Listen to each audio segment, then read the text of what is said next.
মাত্র ৩ কোটি টাকা খরচ করলেই প্রাণ ফিরে পাবে মৃত মানুষ। শুনতে অবিশ্বাস্য মনে হলেও এমনই এক অসম্ভব প্রক্রিয়া নিয়ে কাজ করেছে আমেরিকার একদল বিজ্ঞানী। মৃতদেহে প্রাণ ফিরিয়ে আনা নিয়ে চিকিৎসা বিজ্ঞানের নতুন করে গবেষণার জোয়ার দেখা গেলেও এই গবেষণা শুরু হয়েছে প্রায় 50 বছর আগে, যে প্রক্রিয়ায় এখন পর্যন্ত জমা পড়েছে প্রায় 250 দেহ।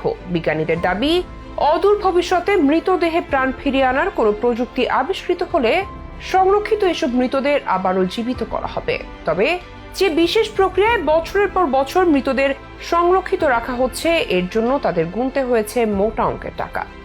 চলুন তাহলে জেনে নেওয়া যাক কোন প্রক্রিয়ায় অক্ষতভাবে বছরের পর বছর সংরক্ষিত রাখা হয়েছে এসব মৃতদেহ। সেই সাথে জানবো, আদৌ কি মৃতদেহে প্রাণ ফিরিয়ে আনা সম্ভব? প্রযুক্তির সাহায্যে বেঁচে উঠবে মৃত মানুষ। কোনো কল্পবিজ্ঞানের গল্প নয়, এমন দাবি নামি দামি ডিগ্রিধারী একদল গবেষকের। আমেরিকার একদল বিজ্ঞানী দাবি করছেন যে মৃত ব্যক্তিকে বাঁচিয়ে তোলার প্রাণ ভোমরার সন্ধান পাওয়া গিয়েছে। সে এক এমনই প্রযুক্তি যা মৃত্যুর পরেও মানুষকে পুনরুজ্জীবিত করবে। প্রযুক্তির নাম ক্রায়োনিক্স। ক্রায়োপ্রিজার্ভেশন নামে এই প্রক্রিয়ায় বরফ ঠান্ডা তাপমাত্রায় কোষ সংরক্ষণ করা হয়। মূলত মৃত কিংবা চিকিৎসা নেই এমন রোগে আক্রান্ত রোগীদের নিয়েই এই পরীক্ষা করা হয়। তবে এই পরীক্ষায় বিজ্ঞানীরা এখনো সফলতার দেখা না পেলেও অদূর ভবিষ্যতে চিকিৎসা বিজ্ঞান আরো আধুনিক রূপ লাভের মাধ্যমে যদি রোগের চিকিৎসা কিংবা মৃতদেহে প্রাণ ফিরিয়ে আনার কোনো কৌশল রপ্ত করতে পারে, তাহলে এই ক্রায়ো প্রিজার্ভেশন পদ্ধতি গুরুত্বপূর্ণ ভূমিকা পালন করবে। মূলত মানবদেহের পচন বন্ধ রেখে দেহের স্থিতি ঠিক রাখা হয় এই প্রক্রিয়ার মাধ্যমে। 1976 সালে সংরক্ষিত মৃতদেহ এখনো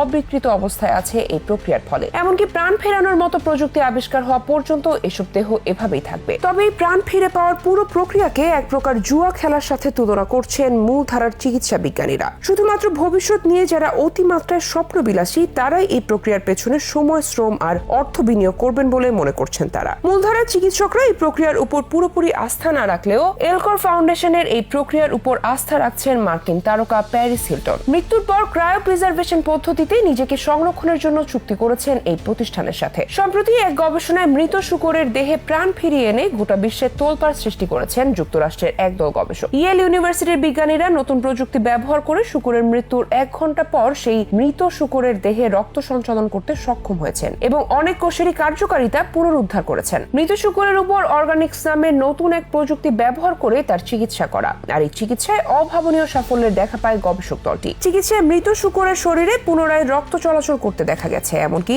সেই শূকরের হৃৎপিণ্ডের কার্যকারিতাও শুরু হয়, সচল হয় কিডনি ও লিভারও। সেই সাথে হৃৎপিণ্ডের বৈদ্যুতিক কার্যকলাপের সরাসরি প্রমাণও পাওয়া গেছে। মৃত শূকরের দেহে প্রাণ ফিরিয়ে দেওয়ার মাধ্যমে যেমন সৃষ্টি হয়েছে আলোচনার, তেমনি দেখা দিয়েছে সমালোচনারও। শূকরের মতো মানুষেরও জীবন যদি ফিরিয়ে দেওয়া যায়, তবে ঠিক কখন একজন ব্যক্তিকে চিকিৎসকরা মৃত ঘোষণা করতে পারবেন তা এখন গুরুত্বপূর্ণ বিষয় হয়ে দাঁড়িয়েছে। স্বাভাবিক দৃষ্টিকোণ থেকে যে অবস্থাকে মৃত বলা হচ্ছে, বিজ্ঞানীদের আধুনিক গবেষণা তা স্বীকার করতে নারাজ। কারণ প্রাণী দেহের সব কোষে মৃত্যু একসাথে হয় না। তবে শুধু মূলধারার চিকিৎসকই নন, মৃতদেহে প্রাণের সঞ্চারের প্রশ্নে এই মুহূর্তে গোটা বিশ্বের বিজ্ঞানীরাই দুই দলে বিভক্ত। একদল বলছেন অসম্ভব, আরেক দল বলে দিয়েছে বিজ্ঞানীদের অভিধানে অসম্ভব শব্দটি থাকা উচিত নয়। তারা বিশেষ করে আশাবাদী হচ্ছেন এজন্য যে ইতিমধ্যেই মানুষের হাতে এসে গেছে উন্নত জৈব প্রযুক্তি। বিজ্ঞানীরা সাইবেরিয়ার বরফের নিচে জমে থাকা 4000 বছর আগে বিলুপ্ত হতে যাওয়া অতিকায় লোমশ ম্যামথের ডিএনএ খুঁজে পেয়েছেন, আর এই অতি ক্ষুদ্র সেই ডিএনএ অণু থেকে অতিকায় প্রাণীটিকে পৃথিবীতে ফিরিয়ে আনার কাজ করবেন।